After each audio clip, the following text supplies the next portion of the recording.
મિત્રો, જો કોઈ કારણોસર કંપનીમાં તમારો પગાર રોકી રાખવામાં આવે છે કે પછી પગાર જ નથી આપવામાં આવતો, તો એના માટે તમારે સૌથી પહેલા કંપનીના એચઆરમાં આ બાબતની લેખિતમાં ફરિયાદ કરવાની છે અથવા તો મેલ કરવાનો છે.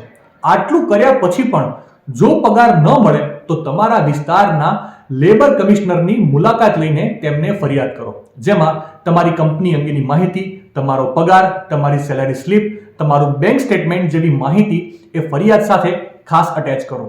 ધ્યાન રાખો કે પેમેન્ટ ઓફ વેજીસ એક્ટ 1936 મુજબ જે કંપનીમાં 1000 કરતા ઓછો સ્ટાફ હોય તેમને ફરજિયાત 7 તારીખ સુધીમાં પગાર કરી દેવાનો હોય છે અને જે કંપનીમાં 1000 કરતા વધારે સ્ટાફ હોય તેમને 10 તારીખ સુધીમાં પગાર કરી દેવાનો હોય છે.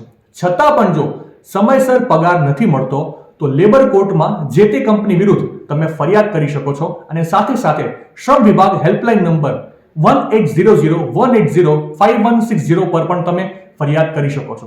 આપની ફરિયાદ પર જલ્દીથી કાર્યવાહી કરવામાં આવશે.